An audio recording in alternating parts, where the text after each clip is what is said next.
From Tally to Cali, It's time to wake up. Wake up! Wake up!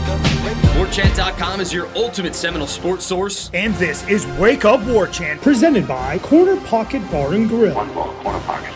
Now here's Warchant.com's Aslan Hutchavandi And Corey Clark. I dropped the top on the 6th Street. Fly in my ops, didn't envy me. Passing it off like CP. Wake up! What is up, everybody? It's Wake Up Warchant, presented by the Corner Pocket Bar and Grill in Tallahassee, Florida. Coming up on today's show, we'll dabble into the Renegade Express, maybe take one or two questions, talk a little about scheduling, and we'll speak to Link Jarrett, head baseball coach for Florida State. Wake Up Warchant, presented by the Corner Pocket Bar and Grill, Tallahassee, Florida, cptallybar.com. That is the website. Check it out, 2475 Appalachia Parkway. Daily lunch specials. Weekdays, 11 a.m. to 3 p.m. for only $8.99. On Thursdays, you get yourself a cheesesteak sandwich. Chicken or steak is your choice. You get straight fries or curly fries, onion rings, or potato salad, broccoli, or side salad, tater tots, freshly cooked potato chips. Those are your options for your side dishes. Check it out, the Corner Pocket Bar and Grill in Tallahassee, Florida. Corey Clark, how are you, friend? I'm good, buddy. How are you doing? You doing all right? Yeah. Good workout the other day. Nice. 42-inch box jump, holding a 15-pound medicine ball, little PR, Okay. So feel good. What was the PR, the 42-inch or the 15 pounds? The 15 pounds, only because I couldn't find the 12-pound medicine ball, right. which I usually You did use. it, though, man. Yeah. Why not go up to 20?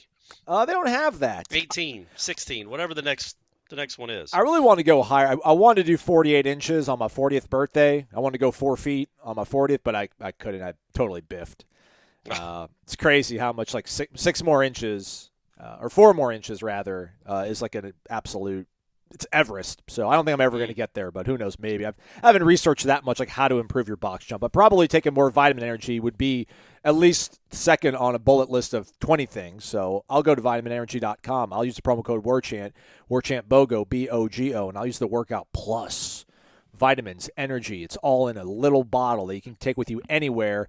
vitaminenergy.com. Again, use that promo code Warchant, BOGO, BOGO. Buy one, get one free. Trust me, you're going to like it. And if you don't, just leave it at your, on your desk. Everybody else around you will like it. And they'll be like, wow, you're weird. You don't like it. This is awesome. So, profit. It'll be great.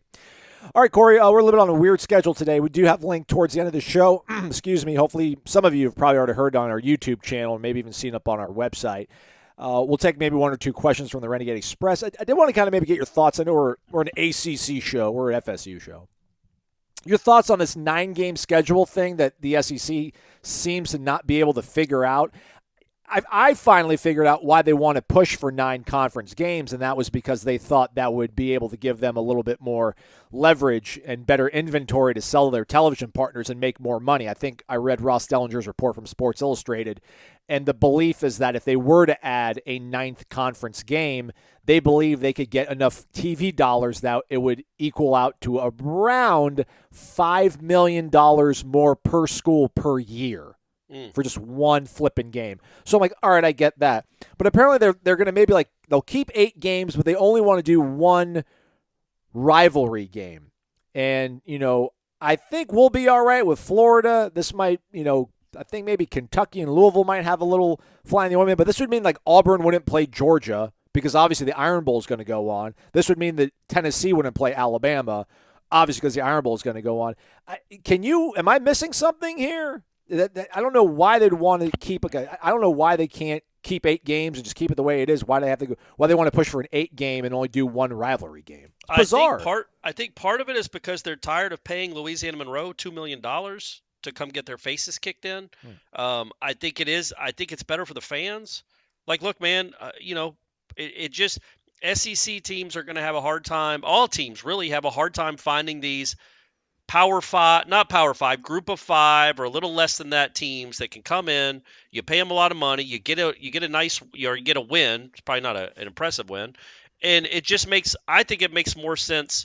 If I was an SEC commissioner, because of what you said, the money, I would be like, yeah, we're going to 9 games, and you're going to have one non-conference rivalry game, and then the other 2 can be whatever you want them to be. They can be cross sectional games. You can go and play Louisiana Monroe if you want, or Charleston Southern, or who. I think it's awful for the sport, and it's awful for that conference. Not that we care that much about the SEC. The week before the end of the season, they have those ridiculous, nonsensical games against FCS schools. It's horrible. Now, yeah, it was great when Florida lost to Georgia Southern, who didn't even complete a pass. Back when Georgia Southern was an FCS school, back in I was 10 years ago. We're coming up the 10-year anniversary of that game. That's right. But yeah, man, I think it's better for the sport. I think it's where the sport is going. So yeah, what I wonder about is not necessarily Florida State, Florida, because I think that will always be kept. Florida, Georgia, that would be interesting.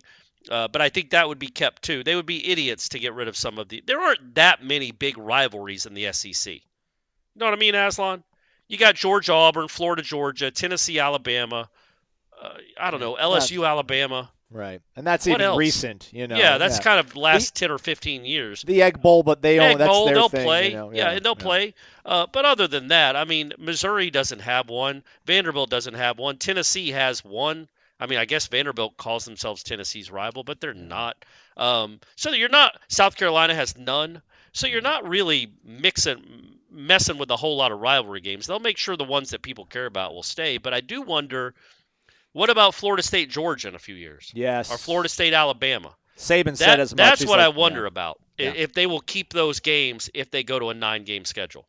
They will not. Nick Saban said as much. I think he used some term like we'll have to rewind those or unwind those games. Oh, okay. So, I mean, he kind of hinted at like those games will not be played, which is a bummer for if you're a Florida State fan, especially as we sit here in 2023 and they're about to add Oklahoma and Texas, and you're like, well, that'd be cool to play these guys, and it's like, well, we're not going to. We're gonna. Maybe there's something in those contracts though, Aslan, that if Alabama and Georgia cancel, they owe Florida State a lot of money. That'd be cool. Georgia and Alabama, they don't care. They can find that kind of money under their couches. But it'd be cool for Florida State to get a few $1 million to not play the two best programs in the United States. Apparently, Arkansas, their athletic director, Hunter Yurachek, came out and said that Arkansas's got a clause in all of their non-conference game contracts that says they can cancel the game without penalty if the conference were to go to a 9th conference game. Okay. So I'm not sure if – I don't even know who's your guys. He used to be at he was actually at Millsaps, your guy's AD at Georgia. But I don't know if he worked that into the contract or if who was I keep thinking it's Scott Strickland, but Scott Strickland is the Florida one, right. And it's also the Georgia baseball coach that just got fired. Oh, did he? R.I.P. Yeah, R.I.P. just got fired after 10 years. But the Byrne guy at Alabama, I don't know if he put that in their contract when Florida State signed it, but something to check into. Sure. We will check into it. But, yeah, it's something to just be crazy. Because, A&M, they want to play Texas, but that would mean that Texas wouldn't play Oklahoma, and that seems like why? Because that's a huge rivalry, Texas and A&M. I'm saying why wouldn't they be able to play A&M and Oklahoma? Well, because like I said, man, if you read the stories, and this makes no sense. They're like, we're either going to do 9 conference games or we're going to stay at 8, which they are going to stay at 8. It sounds like this year probably. But they would go to 8 games and then only do 1 rivalry game. I guess like within conference. So, but if they went to 9 games, they could do 2? Yeah. Yeah. Okay, well, that's going to be the calling card to try to get these presidents and ADs. That's going to be the carrot they float out there to be like, we really want you to go to 9. We really want to go to 9 games.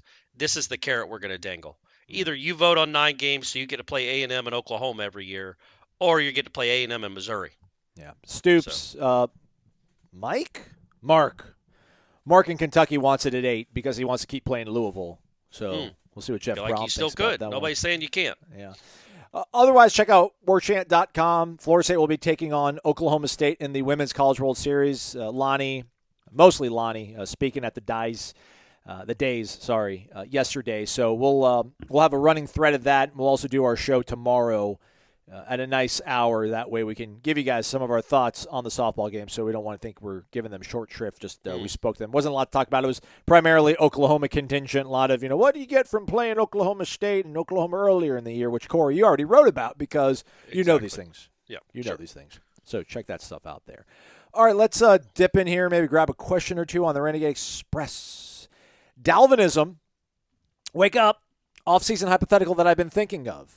If we go 4-0 to start the year, win against LSU and at Clemson, is Florida State the number 1 team in the country to start Week 5? No way anyone would have a better resume after 4 weeks than that. He put an exclamation mark, so sorry I didn't read it with the sort of verve he wanted. But I don't know how national voters will see it. I mean, it would be close, in my opinion. It kind of depends on what they look like. Like, if you win by a block extra point again, It's different than if you win 35-16. If you kind of roll in those two games, then yeah, I think there's a good chance. If you just kind of sneak, look, you're not. If you beat Clemson, I'm just telling you now, I'm getting ahead of this. If you beat Clemson, if Florida State beats Clemson, it's because Clemson's a little bit down. That will be the national perspective. Oh yeah, great, you beat them. It's cool you beat them for the first time in 9 years, but it's a down Clemson. Clemson's on a trajectory that's not towards the sun. It's kind of coming down to earth a little bit. So, you're not going to get that much credit. You will get a lot of credit for LSU, especially if LSU goes on to have a good month and a good rest of the season. But I'm a realist to know that if you beat ACC teams, it means the ACC isn't very good. If you beat a good SEC team, well, that's a good win. So you will get credit for one good win. Going on the road at Clemson, I think the national media will understand that's a really impressive win, but I don't know if it's enough to bump UGA or Michigan out of it. I would hope, because they won't have that kind of resume, and you should be judged on what you've done this season, not the previous two. But I still wouldn't hold my breath that you would jump the two-time defending national champs if they're also undefeated. Yeah, Southern Cal, they don't have anybody sexy on their schedule the first 4 weeks. Alabama does have Texas and Ole Miss. I'm sure Ole Miss will be ranked. Texas will probably be ranked as well. Maybe not as high, obviously, as Clemson and LSU, but again, those are games that will give you a little bit of sauce when it comes to the voters. Georgia, nothing. And they got South Carolina week 3, and Ohio State's got Notre Dame week 4. And I think that's going to be in South Bend. So that, might give them some cover. But, I mean, for the exercise of this question, yeah, those are two heavyweight wins. Oh, yeah, they're great wins. Those are two heavyweight wins. So don't you think, though, that if Florida State beats Clemson on the road, they'll get credit for it? I'm not saying people will just dismiss it entirely. And Norvell especially will get credit. If they're 4-0, have just beaten two top 10 teams. But Clemson will plummet in the rankings. And then it'll be like, you beat the number 16 team in the country. Awesome. Meanwhile, the SEC will continually beat up on each other. My point is, Florida State in 2013 would have never jumped to where they jumped if they had beaten Clemson 28-27. Right. They had to destroy them on national television for a primetime game for the rest of the country to finally wake up and be like, oh, man, this might actually be a really good team. So I think that's what it would take. But also the beauty is it doesn't kind of matter. That's kind of you'll be in the top 4. And what you'd like to happen is look, man, maybe there's a world where you can beat Clemson in September, look really good the rest of the way, lose to Clemson for the ACC championship, and you both go to the playoff. Wow. With one loss. Wow. That's Jim Phillips's absolute dream. I mean, it is a dream. It would have a 2% chance of happening that two ACC teams would make it. But that's why the LSU game is so important, because that does give you – now, of course, they'll all come back and say that was the beginning of the season. That was the start of the season. The teams are different now. But that would be a huge feather in the cap if you could beat a good SEC team to start the year. Yeah, I think the Clemson narrative, I agree with you. It'll be like Florida State. I think both will happen. I think Florida State will get, if it's possible, I really do think Florida State will get respect. And all right, the vacuum is open in the ACC. Florida State's filled it up. They're back on top. Clemson is no longer who they used to be. So I think both of those narratives can run parallel to each other. And then the key will be how good Clemson looks the rest of the way.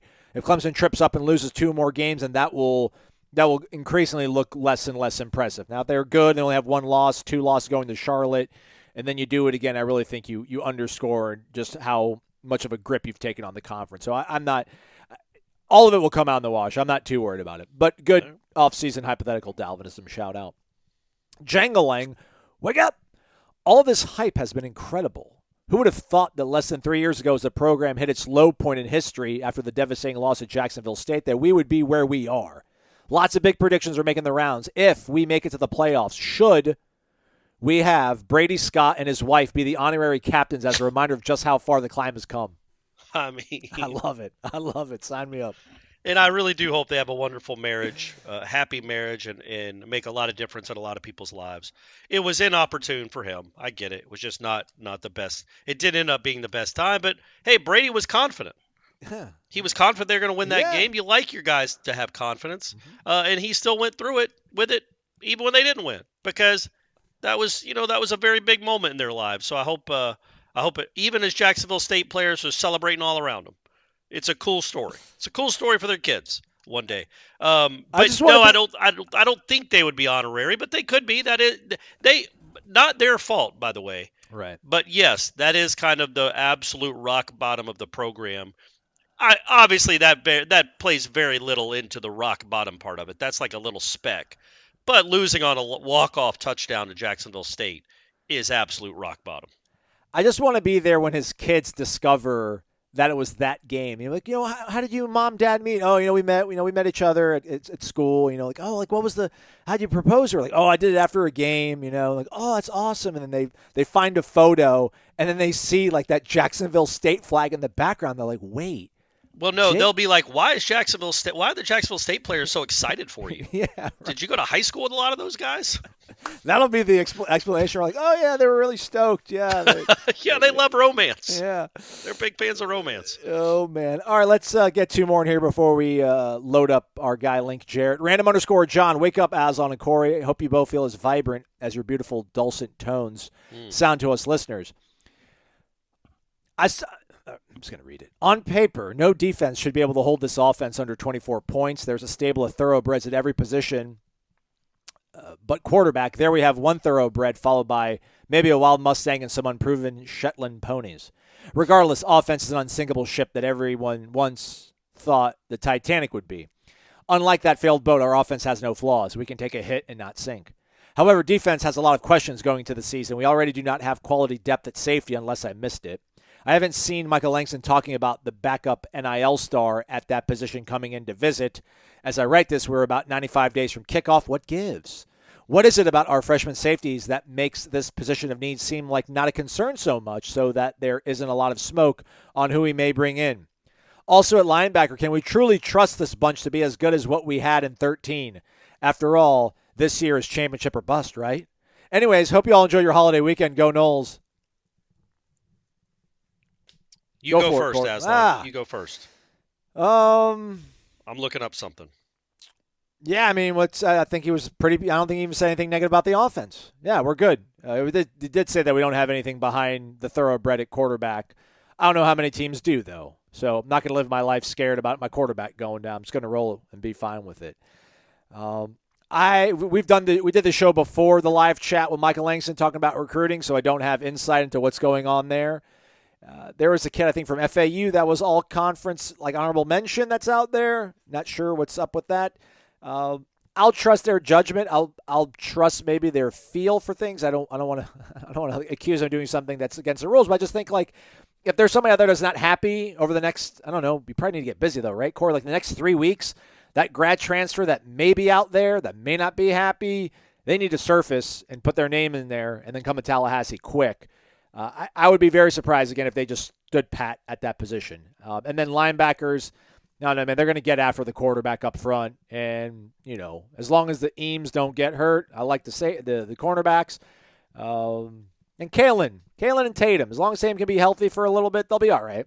So they don't need to be as good as 13 because everything else will hopefully lift the time. And look, you're never going to have a perfect roster. You're always going to have some holes. Like, look, that Florida State team, the 2013 team, which was one of the best of all times, they had Dan Hicks playing defensive end for a while until they had Christian Jones playing linebacker. And they until they moved Christian Jones to defensive end, that defense gave up 34 to Boston College. Like, it wasn't incredible. It was playing well, but it's like when they made that switch is when they really, really took off. But they had holes. They didn't have a ton of depth at defensive end, quality depth anyway. I mean, like I said, Dan Hicks played a lot. So no offense, Dan, you're the man. But they lost Bjorn Werner the year before, and they didn't obviously replace him. I think so. You're going to have holes. The offense should be good enough that a competent defense will win you almost every game. And I think this defense can be better than competent. I think it's going to be a very good defensive line. It's got a ton of experience in the really does. And when you talk about a linebacker and a corner, There's a ton of college football experience there. You just got a bunch of – they went from one of the youngest rosters in the country 2 years ago to maybe the most experienced roster in Florida State history. Coming now, it's not all Florida State plays. They played for these other schools, but this is a genuinely experienced veteran roster with a ton of college football, and that goes on offense and defense. And then when you look at the safety position, man, there's just man, maybe the next rush is coming with grad transfers. There's just not a lot to choose from. There's a kid from Oregon that On3 has ranked as the best available safety. He was a 3-star coming out of high school from Portland, Oregon. The second-ranked safety is a kid from Liberty. That's apparently choosing between SMU and Kansas State. And then, by the way, there's a freshman from South Carolina. Oh, so you know that pipeline. Yeah. They'll tap into that. But, yeah, man, then you've got 2 freshmen that haven't proven anything, redshirt freshman that hasn't proven anything from Oklahoma. So it's not like there's the kid that they wanted was the kid that Alabama got. That would have been the perfect fit. But these guys, it's not a lot of great proven commodities out in the market right now. But they might be coming. And, yes, I do think we all agree that they need a little help there, even for depth purposes, not just the kid they signed a week or so ago, but somebody that has some real experience playing college football. That is my biggest question mark going into this season still, and it will be all season probably, is what do you do if one of those safeties gets banged up? All right. Well said. Last one, old dads and Noel, wake up. What are each of your what the hell did I just watch games of your lifetime? A, 93 Notre Dame. B, championship game versus Oklahoma. C, championship game or semifinal versus Oregon. Or D, one of your choosing. Good talking with you guys again. Old dad. It's too hard to think of the one of my choosing because there's a million of them. Out of those 3, I would say the Oklahoma game. Yes. I mean, that was crazy. Yes. You had the best offense in the country. You're averaging 40 points a game. I know Marvin Minis was a very good college receiver, but he shouldn't have just completely torpedoed any chance to score points. And Oklahoma gave up points. I mean, Oklahoma had a very good defense. I'm not trying to say they didn't. But they didn't have 12 shutouts that year. They gave up points, and you were the best offense they had seen by a factor of 10. And you have the Heisman Trophy winner, and yet you still had Anquan was on that team. Javon Walker was on that team. You still had players, and it just, Mark Richt, you'll always wonder, the argument with Florida State fans was always, what if Richt had just left instead of trying to do both? He had already agreed to be the Georgia head coach, but then he stayed on to coach that one last game. And everybody's mad at Richt because he stayed. And it's like, well, the alternative was he leaves and then Jeff Bowden is the interim OC. So what would you have rather had in hindsight? And the answer is, I don't know. I guess Jeff Bowden, because he couldn't have done worse unless they threw a bunch of pick sixes. Like literally the Florida State offense scored 0 points in a championship game. And that to me, that by far is the most inexplicable football game that I've ever watched. Yeah. Considering the competition, considering the not even the competition, considering the talent of the team. Like teams lose, that happens. Upsets happen. But scoring 0 points is what was so bizarre about that one. Yeah, maybe like in 2 years, I'll try to con some of these guys from the 99 team. Like, oh, let's all get together and celebrate, the big 3-5. Yeah. 2-5. That's next year, man. Yeah. The 25th anniversary, yeah. And then I'm just going to ambush and be like, all right, actually, no, I really want to talk about what happened against Oklahoma. Yeah. So, Chris, like, what did you start us off? Like, did you guys not practice? Right. Who dropped somebody? It might have been Javon Walker. Robert Morgan. Was it Robert? Well, somebody dropped one diving in the end zone. That might have been Morgan. Yeah. And then another one was a cross. I think this might have been Javon Walker. A cross over the middle of the field on the first or second drive of the game, where if he catches it because of the angle the safety took, is going to be a 75-yard touchdown.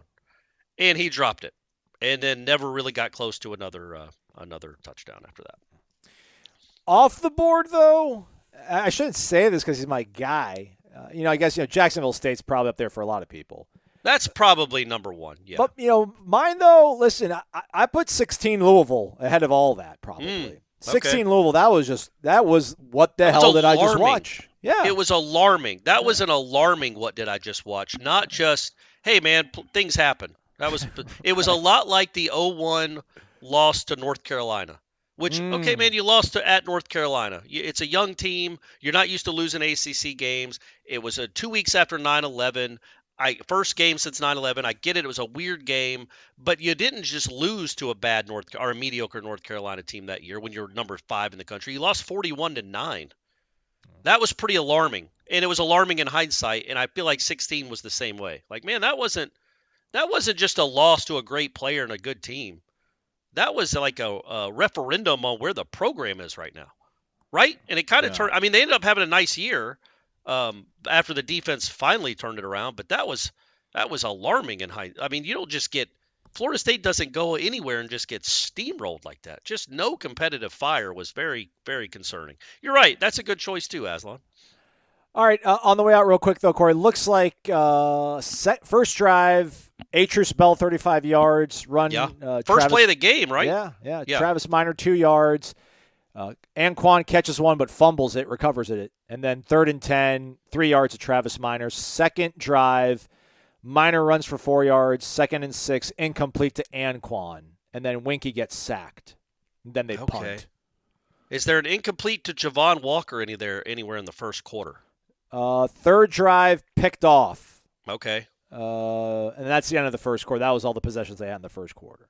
Oh, all right. Maybe I'm misremembering. Maybe it was Anquan that dropped it. I always thought it was Javon Walker, though. But I could be wrong. Or maybe it happened later in the game, and I just conflated it with something else.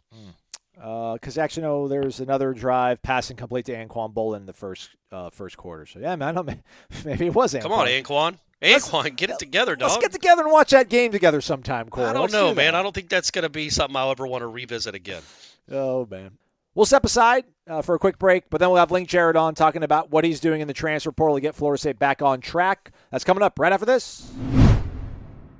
MyBookie.ag, promo code WARCHANT. You can bet anything, anytime, anywhere, and when you sign up and use that promo code, which is WARCHANT, you will get an instant cash deposit bonus, giving you more leverage, more money to bet and win over at MyBookie.ag. Tonight, opener, Women's College World Series, but that's not on the board for us here.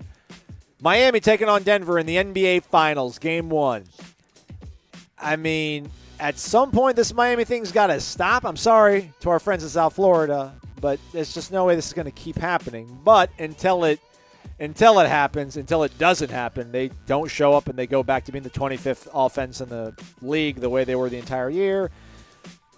I'm going to zag on it. Let's play the over. I think Denver's going to still be able to put up close to like 120-ish points. And Miami will probably be somewhere in that neighborhood, over 100 points. Like, I don't think they're going to win 120 to like 80.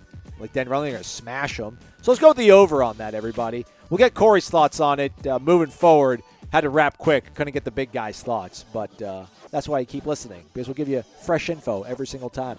MyBookie.ag. Promo code is WARCHANT. Use it. Hey, everybody, what's going on? It's Aslan Hunchavani, joined by Corey Clark. We are with Link Jarrett, the head baseball coach for FSU. Thanks for joining us here. Hit the thumbs up. Subscribe to our YouTube channel as well. This is also part of the Wake Up Warchant podcast. Coach, thanks for taking time out. We know it's a super busy time for you here as the offseason starts gearing up with everything going on with the recruiting scene. Looking back on this season, Coach, you guys started off 11-3. You had a really impressive weekend out in Fort Worth, taking down TCU, who ends up winning the Big 12 Conference Championship. They're regional bound. Such high hopes. Things obviously did not go according to plan. Is there any value in looking back at this previous season, identifying what went wrong, and then using that to move forward? Or do you kind of just, I don't know, flush this one away and you know what needs to be done and just move ahead? Well, I mean, there's a lot of layers to that. Clearly, when we had Wyatt in the role, whatever role we want to use Wyatt, that hurt a little bit when he was out. I mean, that was clearly our most dynamic piece, whether he started or relieved or a combination of the two. So I think when you see some of the early season successes, like guys were in different roles on the mound, and his loss was crippling. The team was very young. So when you ask if there was benefit to this season for the freshman and sophomore laden roster to go through the most difficult schedule in college baseball, there's tons of benefits to that. The wins and losses, yeah, very difficult on everybody. For these young guys, you can go Tibbs, you can go Ferrer, you can go Cam Smith, you can go Whitaker, Baumeister. You can even go Armstrong. You can go Kirkland, who had never pitched before. You could go Benny Barrett and Jamie Arnold. You can't put a price on the value of going through this season, whether this season was difficult or whether this season would have turned out to be really positive for those young guys. That experience is something that you cannot replicate. And it was so nice to see some of those young guys develop into the pieces that we know they need to be as we move along. Some of these young guys were in roles, quite frankly, that they probably were not quite ready for, but this is what we had, and we used them in the best possible way we felt to try to help navigate clearly a difficult time. So wins and losses, I know it wasn't good. Experience for them, learning some of the things we're trying to do from a systematic standpoint, so valuable. Link, the way college baseball, well, the way college athletics is now with the transfer portal and NIL and everything, roster turnover can be something that even in the sports that are not used to it can be heavy. Let's just say a lot of roster turnover. Baseball is a sport that kind of can have some roster turnover and has over years. Kids will go to another place. They'll look for another opportunity. What do you expect this team to look like next year? The roster, do you think it's going to be 14 different kids, 18 different kids? Do you have a number 50% different going Corey, into 2024? Yeah, Corey, it's hard because there's 3,250 players in the portal when I walked out of Rich and Chuck's office. 3,250. Right. This is round one. Right. This is not even close to where this is going to end up in 3 weeks. It's not, because you have a lot of teams still playing. There were teams that just had their exit meetings this morning in some cases. So the transfer part is, whether we agree with it or not in college athletics, we are all dealing with it. Softball is going to deal with it. Football. The difference in baseball is the draft affects the incoming class and your junior college recruits and any transfers that are juniors and your current team. So it's hard for me to predict where the roster lands. There are simply too many variables. Clearly, the roster has to be athleticized. Like, we have to find some pitching depth. We have good JUCO arms coming in. We have a nice freshman class coming in. Can we retain Baumeister through the draft? Like, there are some things that are hard to nail down right now in terms of roster.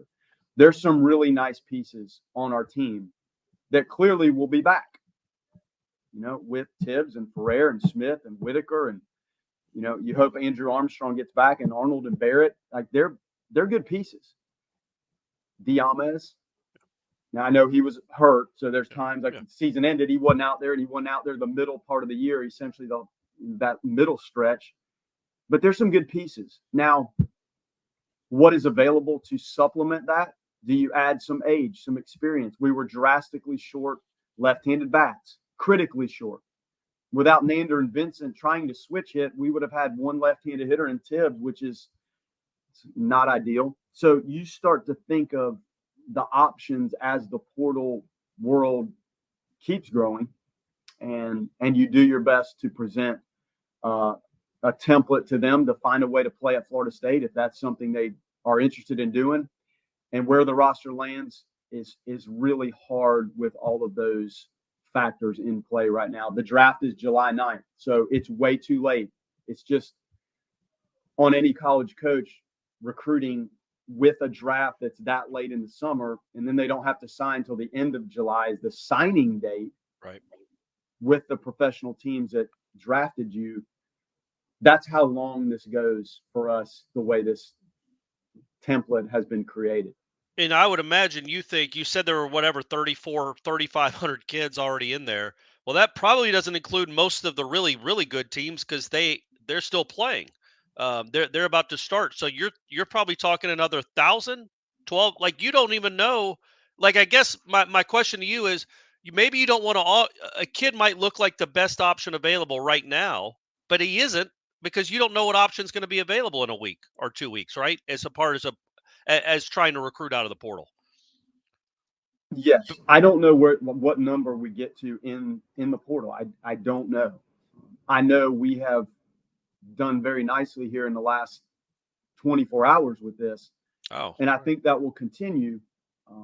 It is not easy, and there are a lot of schools that are interested in the upgrading of the roster, and that's in part why you see 3,500 players in there, because coaches are trying to do it.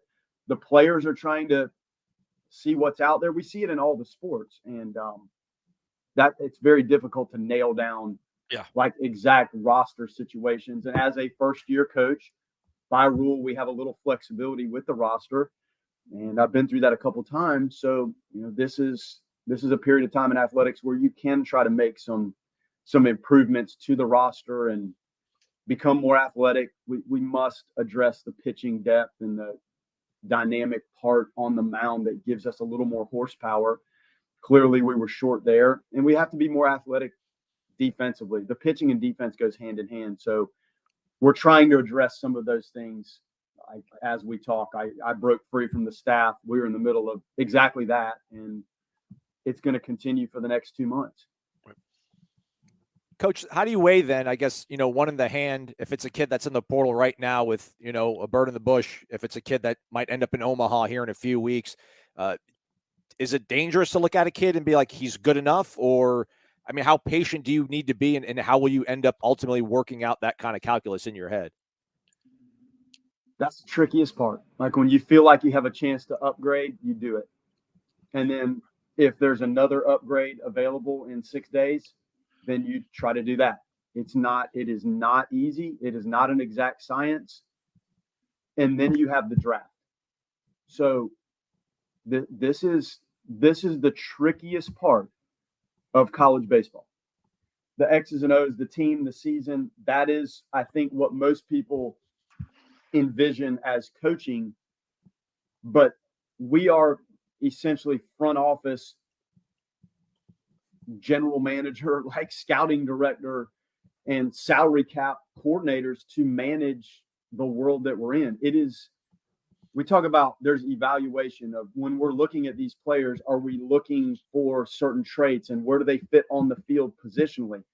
Then the recruitment is how do you convince these players that Florida State is the school for them, with your scholarshiping and with their opportunity to play and their opportunity to develop. So you have evaluation, you have recruitment. Those two things parlay it into then coaching the right group and the right roster to have a winning college baseball team. So this is huge.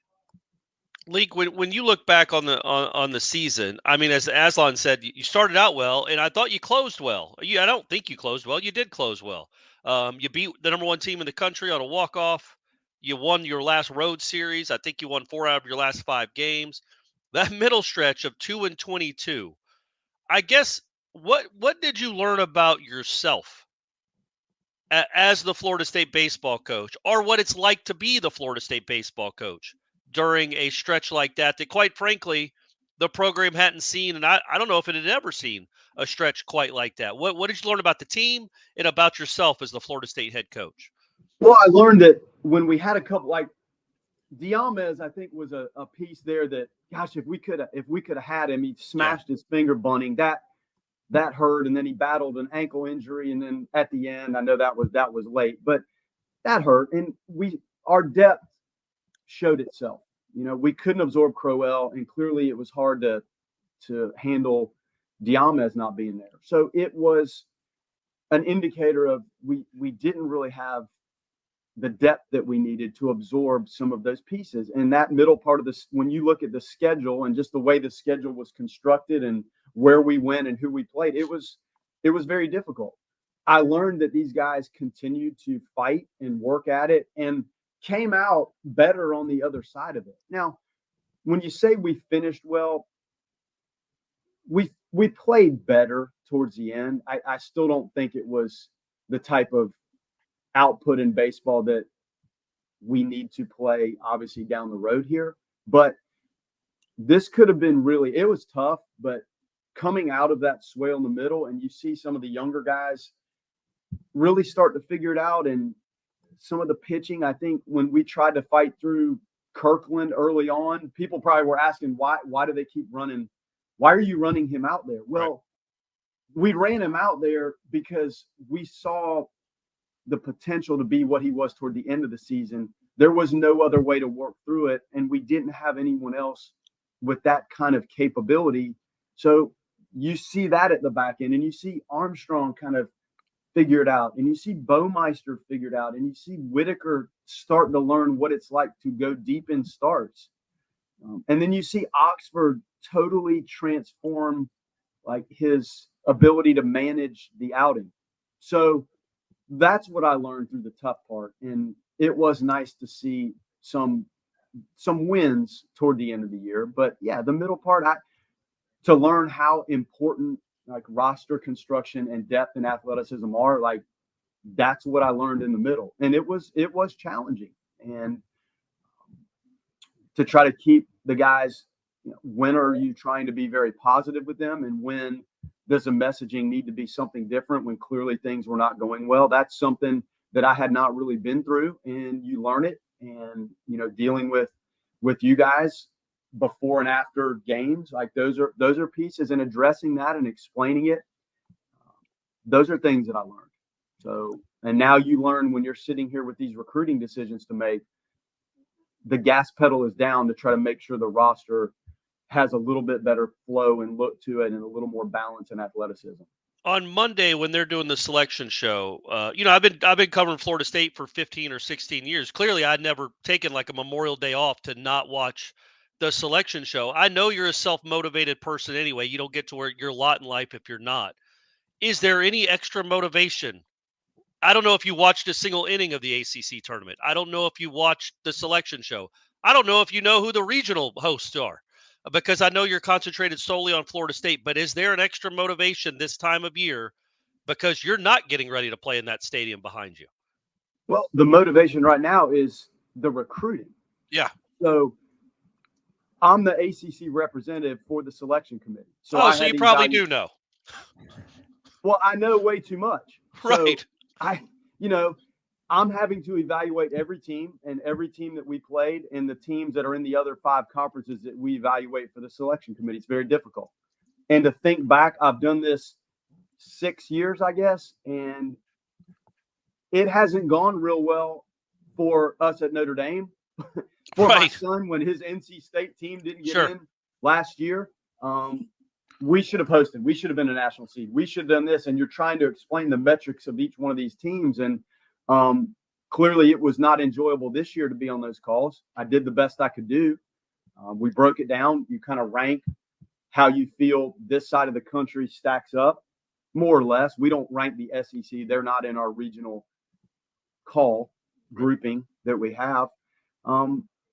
And to be honest with you, the last several years, I haven't watched the selection show. I just looked where we were going and who was in the regional, and I didn't even watch. So I didn't watch it this time. I just knew so much going into it that my attention clearly needs to be on like what our staff is dealing with right now, and that's navigating this recruiting. And if there's a positive side to what we're having to deal with not playing, it's that you get to try to focus solely on roster management. Coach, last one for me. We'll let Corey get one in here, and then we'll let you go. Thanks again for spending so much time with us. But when you mentioned the fact that you and Rich and Chip and Chuck, you guys are everything. You guys are the GMs, you're the player personnel, you're the scouting directors, capologists. All these other sports on campus, they get full cost of attendance. Baseball, historically, obviously well known that baseball does not get full cost of attendance. It's 12 point whatever fractionally. This early stage of you being in the portal and talking to kids, how important is NIL when you're not able to offer full scholarships to all the guys in your dugout? Have you felt any kind of momentum in terms of what that can do for helping build rosters? Well, I know the Rising Spear Group has been great for all of our sports and their efforts to help, because NIL is a real part of college athletics. You guys know that better than anybody with the depth of coverage you provide on all the sports. It's real. We have 11.7 scholarships in baseball. We can have 40 players on the roster next year. And there are minimums like that you can offer. It's very difficult. That part of it alone is very difficult. Then how many of these guys we signed in high school are not going to show up?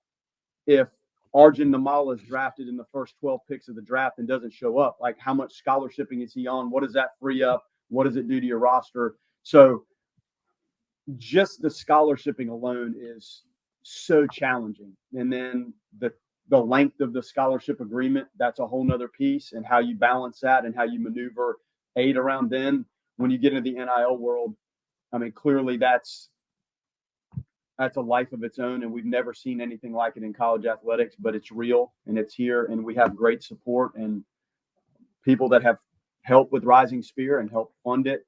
They're helping better our program. Link, my last question was more about the stadium that's right next to you. I don't know what kind of relationship you have with Lonnie. I know you probably watch that team from afar. Well, not that far. You're pretty close to that stadium. But what is it like to watch that softball program do what it does? Any inspiration you can draw from maybe what that energy was on Friday night when they beat Georgia to go to the Super Regionals? Just, I know they're different sports with all their different obstacles, but what is that like to be that close and watch Lonnie and her staff do what they've done?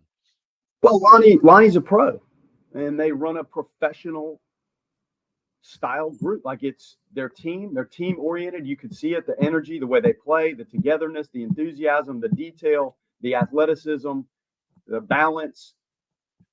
They're really, really good. Like, it's a championship level program, and you can see it. And I think you can see it when you see that in any sport, like, it jumps out at you. And that type of environment is breeding, I want to go watch, and the people that are in the parking deck and everybody's gathered around, and the energy, you feel it. And that's what championship level programs do. And she has done a beautiful job. Their staff has put together a wonderful team. Their girls play hard and with energy, and it's really fun. They're going to go win the national championship. There you go. Speak into existence. Coach Link, Jarrett, thanks so much for joining us here on the program. We certainly appreciate it, and best of luck with all the phone calls and the text messages and everything that goes into that. Thank you, fellas. Thanks, Link.